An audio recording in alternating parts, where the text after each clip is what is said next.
Welcome back to the Explanation Pro. Today I'll recap a war drama film called The Messenger. Spoilers incoming. U.S. Army Staff Sergeant Will Montgomery awakens from a clinic after getting his eyes checked. Later, he meets with his girlfriend Kelly to spend time with her while on leave from Iraq. After they make love in his apartment, the pair have dinner at an expensive restaurant. It turns out that Kelly has been recently engaged to another man, Alan, who has no idea of the pair meeting tonight. Will is grateful to spend time with her and tells her not to worry about his future. They passionately kiss as they bid goodbye, knowing their relationship has reached its end. A day later, Will is summoned by his commanding officer, Lieutenant Colonel Dorset, and notified of a new priority assignment, joining the ranks as a casualty notification officer to be guided by Gulf War veteran Captain Tony Stone. Many soldiers who did the task failed either by stuttering between conversations with grieving families or nervousness. Though initially feeling unfit for the job, he is convinced after being praised as a model soldier. At lunch, Captain Stone explains the rules of informing family members of a loved one on duty's tragedy. One of these is always staying straight to the point about death instead of using alternative vocabulary that people can easily misinterpret. The operation will take 16 hours, starting at 6 a.m. every morning. If there is no next of kin available to speak with, they need to return at the most immediate time. As a crucial policy, the officers are not allowed physical contact with any next of kin, so no emotional attachment will be developed. The only exception to this rule is if the person contacted is in the middle of a life-threatening emergency, which may be suitable to intervene. After feeling assured Will is mentally sound, the captain dismisses him, only to follow him out and give him a beeper to alert him on a dead soldier's identity, ideally within 4 hours before a daily news cycle. Will contemplates his new work opportunity at night as he plays loud music and receives the first wave of alerts. A new day arises, and the staff sergeant busies himself teaching one of the privates the proper sandblasting technique. All the while, the beeper continues to sound off. Later, he and Captain Stone drive off to undertake their first job. The captain runs through more rules before approaching a next of kin's residence, including foregoing common courtesies. The pair of officers knock on the door to look for a woman named Tina Burrell, though they are asked to wait inside by her son's pregnant fiancée, Monica Washington. Realizing they are here to deliver news about Tina's son, she tries to make the officers talk as she bursts into tears, knowing he is dead. Tina arrives just before the officers leave, allowing Stone to share the bad news directly, following a script. She slaps him, unable to accept her son's terrible fate, and rushes upstairs to her bedroom. The officers continue to remain stoic even as the women cry loudly. Considering the job a success, Stone reports it to his superior and drives to a local bar for him and Will to unwind. Stone confesses that he is part of Alcoholics Anonymous and has remained sober for 3 years, so he orders a glass of hot water and a lemon. The officers make small talk about experiences during the war in Iraq. Stone later expresses interest in the bartender while revealing he has been in 3 failed marriages.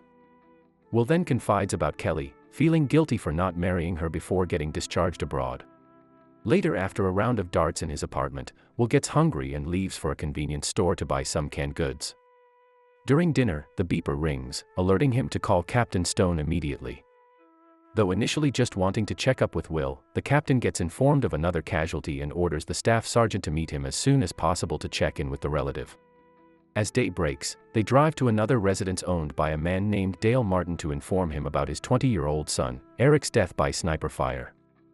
The man becomes upset, having remembered his son's last words to him before going on duty. He starts ranting off at the officers, calling them cowards as they promptly leave the area. Will controls his emotions as Dale angrily throws things at him. On the drive home, he reflects on his actions, feeling sorry for Dale. A day after, he visits the doctor who prescribes him a brand new prescription medication to treat his polytrauma, which is a lasting effect of the war. At night, he tries calling Kelly, only to hear Alan's voice on her cell phone. The next day, the 2 officers are on their way to another next of kin when their car gets pulled over by a traffic enforcer for passing a red light. Though frustrated, Will cooperates by showing the license and registration of the vehicle while also criticizing the man for delaying them in the middle of an emergency casualty notification.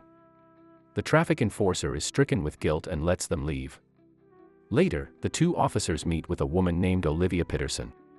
Upon delivering the grave news, they stand surprised, seeing the woman feeling calm and collected after learning of her husband, Phil's death. Captain Stone continues with the script by telling her that the army will pay the funeral expenses in full. Will offers to approach the child, but Olivia insists she will do it independently. She nervously shakes the men's hands and rushes inside her house. As they walk towards the car, the captain shares suspicions that Olivia's demeanor is due to a possible affair with someone else while Phil is active on duty. Unbeknownst to him, Will secretly goes back to the woman's house at night and watches over her as she feeds her son. Back in the bar, he shares a picture of Kelly in his wallet with Captain Stone as he buys him a drink. The captain talks with the bartender and apologizes for leaving her abruptly after sex the other night. Will returns, though already anxious to go, but Captain Stone forces him to stay and talk about his family background. The staff sergeant briefly tells him about no longer contacting his estranged mother. He then asks why the captain enlisted, to which he responds that no one in the army dared him to leave, even after a sizable commission. Sometime later, at the local mall, Will spies on Olivia's clothes shopping with her son to prepare for her husband's funeral. Upon leaving the department store, she spots two army recruiters enticing some teenagers to enlist. Tensions begin to flare up as she criticizes the soldiers, so Will approaches to break up the fight. Though offering to assist her further, she declines and leaves in a huff. Fortunately, he catches up with the mother and son while they sit by the bus stop and take them home. Will breaks the ice with Olivia along the way, telling her about his eye injury. Later, he fixes her car's broken transmission but refuses payment, feeling she has suffered enough after her husband's death. Before departing, Olivia thanks him and tells him she works at a storage space business, where she found the piano her son is enthused at playing. After a workout session, he rides with the captain once more for another casualty notification. Will comes clean about his accidental meeting with Olivia, though he ascertains that there is nothing sexual or emotional between them. Stone is visibly upset, believing it will complicate their job, so he warns him not to get too attached as she might be insane. Later, they arrive at the residence, and the father of the woman they are about to see opens the door. He immediately freaks out and charges inside her daughter's room, unable to accept that she had secretly married her soldier boyfriend. Stone wastes no time telling her that her husband, Mario Galindo, was killed in Iraq by an improvised explosive device the other night. Marla embraces her father, weeping and apologizing profusely for hiding the true nature of her relationship. Will later returns to the bar on his lonesome as a party is thrown for a returning soldier. The man rambles on about a friendship he shared with a local from Iraq who died at the hands of his men. As the guests hear this story, the mood in the booth turns sour, so the soldier excuses himself for a smoke. Will follows him out and checks in on him, knowing the difficulty of adjusting back to the real world after some time on duty. He leaves while talking aloud, reassuring himself that he did the right thing during the war, as his girlfriend tries to calm him down. Captain Stone suddenly appears, bringing along two women to grab drinks with. On the day of the funeral for Olivia's husband, uniformed members of the army perform a 21-gun salute in honor of the fallen soldier. Will looks on from across the cemetery as Olivia contemplates. The following day, the officers bring along an army translator to communicate with a Mexican man, Mr. Vasquez, about his soldier daughter's death in a helicopter crash. Devastated to hear about this, he cries as he looks at his only other child.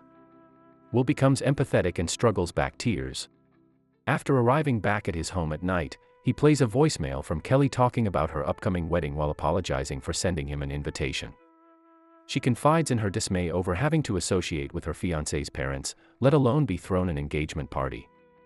She bids goodbye for the last time, asking him to forget her and move on. Visibly enraged by what he heard, he punches a big hole through his wall. He ends the night playing rock music loudly and sleeping on the floor, wrapped around in a large blanket. The next day, he arrives at Olivia's house and gives her son his unit's flag as a present, despite the boy's apprehension. She invites the staff sergeant for a pizza dinner, which he obliges. The boy excuses himself to watch TV, but her mom mistakenly asks him to finish all the broccoli, which she has not prepared. Wanting to help him, Will offers to eat all the leftover broccoli from the microwave. Later at home, he drinks while reading a newspaper article on the burial of Corporal Mario. Sometime after, he meets with Olivia again, this time at her place of work, to help her retrieve some boxes. While inside one of the storage units, he expresses his affection, though she hesitates, feeling that others might think ill of them.